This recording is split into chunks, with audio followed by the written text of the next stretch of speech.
he tempts the dad with youth.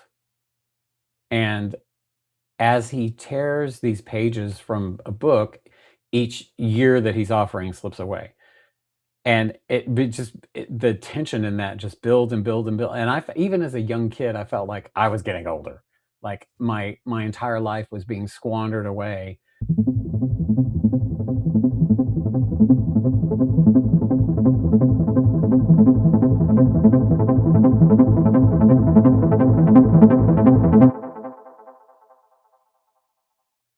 Hey, welcome to Words of the Weird. I'm JT O'Neill, your host. Today we will be talking about this book, Something Wicked This Way Comes. So I'm definitely going to be talking about this in context with the movie because I saw the movie first and it came out when I was a kid, and my age was pretty much exactly the same as the characters in the book when the movie came out. So I strongly identified with the two kid characters in this book. Um, and we'll talk about them in a second. Uh, but it's strange now. Like I reread this last year for Halloween, like a Halloween read, and it reads very differently when you're the age of the father character in the book as opposed to the kids. And so it kind of gave me an interesting perspective on it, having discovered the story when I was the kid's age, and now um, I'm the father's age, basically, and his story resonates even more than the kids does. Even though, like, he was very effective when I was the kid's age, like, it sort of gave me a glimpse into understanding that. Now I definitely get it. So, Something Wicked This Way Comes is probably my favorite Ray Bradbury book. I think he's much more well known for something like Fahrenheit 451, of course, which is like the number one book, which oddly, like, it's a great book, but it is not my favorite of his. I think maybe because we were forced to read it in school and it sort of always has a negative, whenever you're forced to read something, you can get a little negative connotation around it. And it was difficult, I think, reading at that like high school age, like younger high school age. But this is definitely much more accessible in a lot of ways, I think, maybe because of its subject matter, being a little more nostalgic. The setting and the language of it is very warm and welcoming and calling forth this sort of imaginary past that nobody ever really had, but I like to imagine that they did once. So, in the story of the book, you have two young characters who are just about to turn 14, kind of gone through puberty or really hitting their stride, and that theme sort of runs kind of loosely through the book. And he touches on it in like kind of funny ways.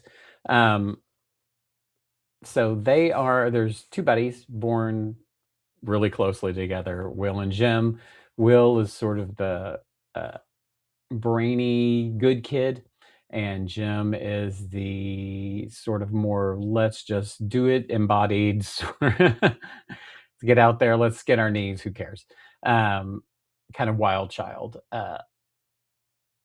And they are next door neighbors, so they've grown up together, and they're pretty much brothers. Even though they have different families, they're definitely have this sort of brotherly relationship. Jim does not have a father. His father is out of the picture. He just has the mother. And Will's father is, I would probably by our terms today, not so much, but maybe in the terms of you're thinking like back in the sort of 50s or earlier 30s or whatever, when a sort of imaginary time period, like maybe 30 years or so difference in age would be huge for a father and a son. Really, that I don't know if it makes much sense today. I think and he comes across much older in the movie when Jason Robards played the father in the movie, comes across as like someone pushing almost 70. but he's only in his mid-50s in the book. So I think they played that up visually because I think Robards looked older than his mid-50s, I think. But I think visually it helped it, to have him look and feel a little bit older, because certainly feeling older is the hard part.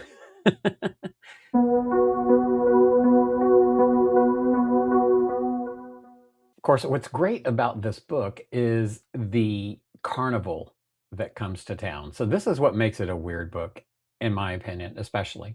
The story is very nostalgic, very heartwarming in a way, very picturesque. Like the place that they live is beautiful. It definitely has this fairy tale quality to it, especially when this circus sort of carnival comes to town in the middle of the night out of nowhere, sets up shop and is ready to go overnight, and nobody knows where they came from. Nobody knows who they are. They seem to be very mysterious, have mysterious powers, and of course, the boys discover something nefarious is going on. And then you have the leader of the carnival, Mr. Dark, who is played by Jonathan Pryce in the movie, is very creepy. Like, I loved it. He was kind of like a great bad guy for me at that age. I was like, he was very creepy, but also you kind of were scared of him, but you also wanted to be him, sort of lead this circus of freaks, with his magical abilities. And he grants wishes to people, which the boys slowly discover over time. And those wishes, as always, have a cost. But I think what makes it extra weird is that the there's no explanation given for really the circus, this group of carnival. They're called the Autumn People.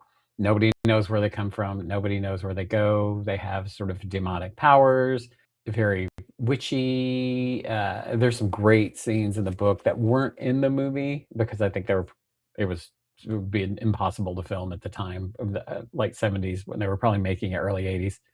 But I think the movie still holds up. Some of it's a little corny, but it still holds up today. Like, there's just some beautiful scenes in it, as there are in this book. Like, and just the way it's written too is a little painterly. It's very poetic. There are some poetic moments, and he's been accused of, being purple. If this edition in particular is nice because in the back there are some critical commentary by like Stephen King, I think Joyce Carol Oates, uh, people talking about, or Margaret Atwood, who was it? I have to look again.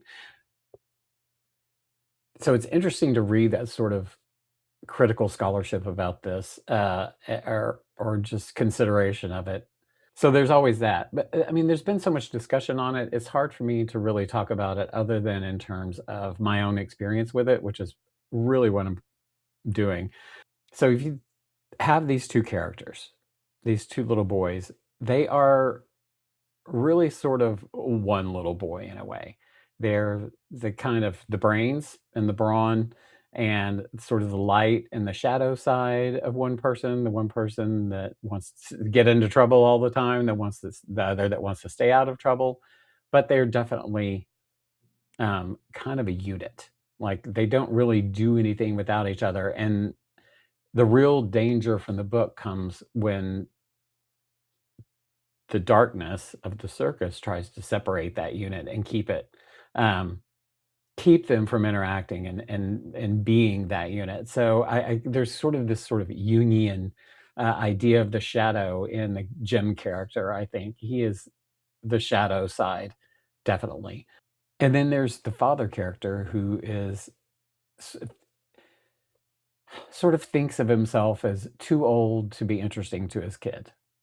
And his child thinks that his father is just not interested in him. Um, Although they are both bookish, so they have that sort of connection. His father works in the library. He's a janitor in the library in the book, but in the movie, he's like the librarian. I guess, janitor wasn't cool enough, or they simplified it somewhat, but still very bookish, like he loves working there. A simple family man. Loves his wife, loves his kid, but is very introspective about why this age gap is so devastating to him. So there's a little, and if you think about Bradbury writing this at the time, when he was older, there's a lot of that in there. So there's a lot of personal stuff in here, probably from Bradbury. That's pretty interesting. As far as sort of reflecting on being who you are when you are that person. So the kids, of course, they're young, they're coming into puberty, that little, sparks of luster sort of coming up in Jim, and he's sort of drawn to this sort of erotic side of the circus. And he wants to be older. He wants to be the adult, and it's sort of the opposite of the father character, Charles Holloway, who wants to be younger so that he can be more of a father to his own kid. But nobody in the book is really happy with where they are. And I think the circus comes and exploits that definitely. There's a teacher who used to be beautiful when she was young and gets not as beautiful when she's older. So she wants to be young and he grants her that. Of course, the price is that they lose their souls and become prisoners of the carnival. Um, or some other thing, some sideshow in the carnival. Um, the football player who lost a leg in the war wants his leg back. The ladies' man wants a wife or wants a beautiful woman. All these different characters in the town. Really, it comes down to this very basic thing. What is even the purpose? What is our purpose of being here? Why are we here?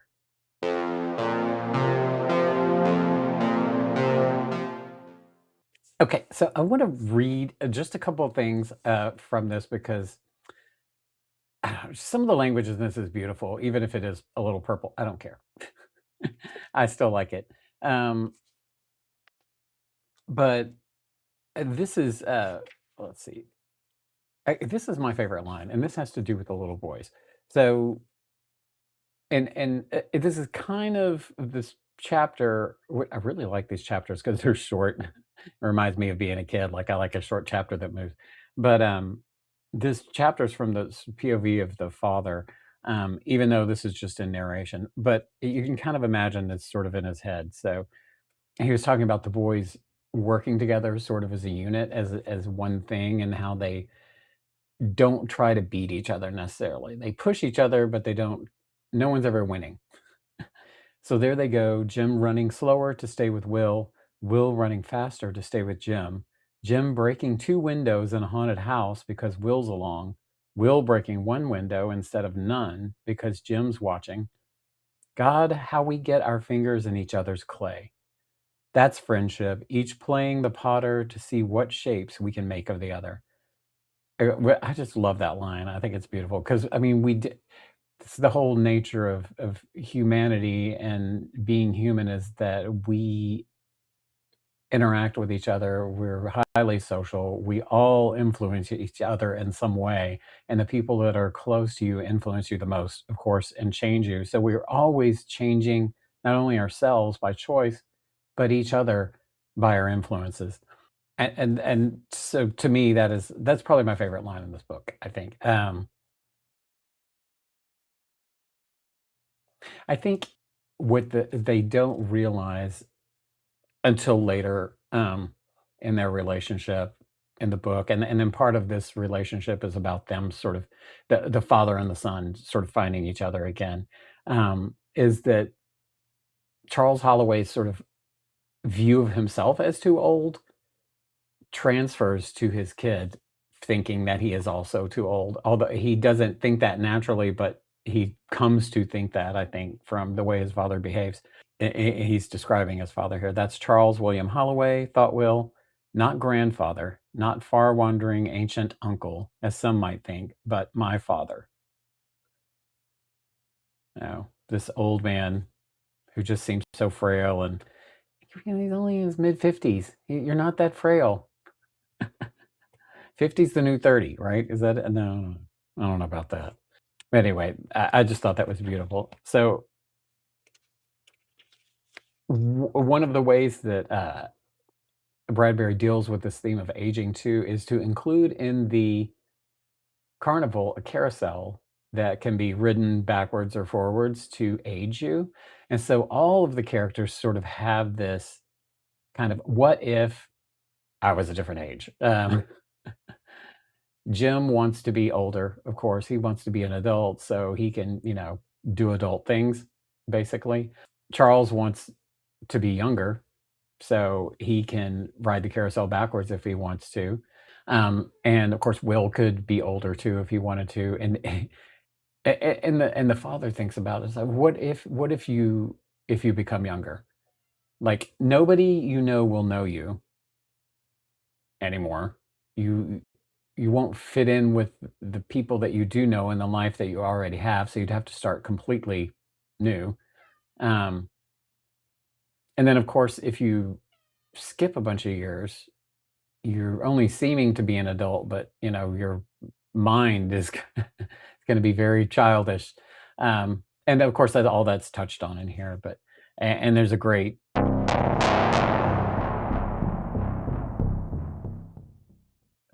ending scene with the carousel and the that I won't go into, so I will not spoil something. Uh, if you have not read the book or seen the movie, there are differences for sure in the endings and then how things come to pass, even though the book is written in a way that's easily translatable to a screenplay. I think it's short scenes, they're very visual. A lot of times, there's at least enough visual stuff going on to keep it interested, even though it's still very introspective on the parts of the father and, Will, especially, who is really our main character.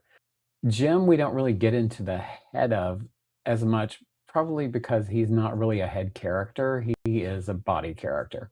So he's always kind of leading leading the charge in a way, and most of the headspace we spend time with is Will or the father. So sort of like comparing their two perspectives, being young and old between each other. There's one moment I think that and this is really the last thing I'll talk about in the book. And this moment, and it's in the movie, which it was very powerful for me in the movie, probably because of the acting. And when Jason Robards and Jonathan Pryce just became, because he was has such a nice demeanor, and then he became this sort of scary, but not like mwahaha scary, just intense. His intensity was great.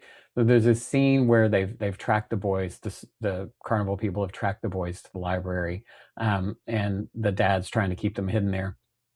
And of course, Mr. Dark, who's the leader of the carnival, who's the great tempter, the illustrated man, which is also a Ray Bradbury short story, although I don't know that they're related necessarily, although the tattoos seem to do the same thing.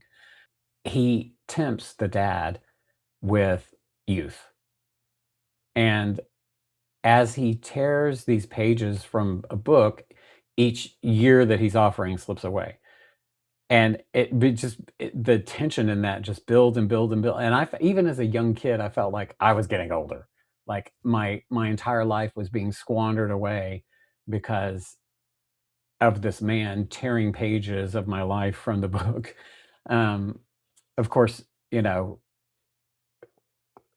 get that prize, he would have to give up his own child. Of course, he's not going to do that. Uh, I mean, well that he's not going to do that. But what goes on in his head as he's being challenged is really, I don't know, speaks to anybody of a certain age for sure.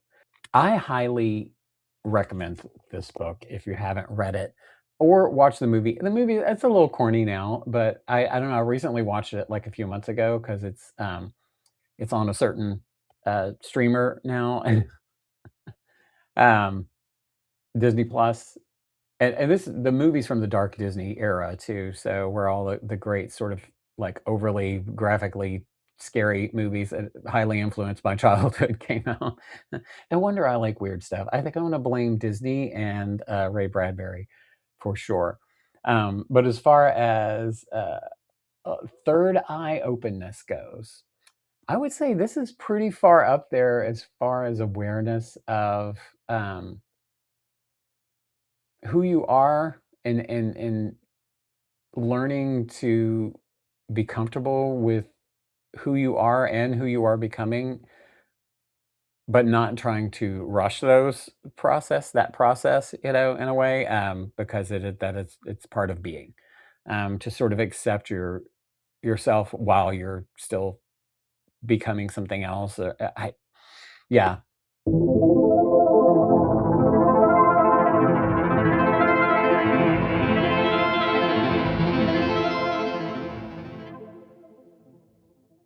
Not a full-on raging violet fire, but definitely, pretty wide open.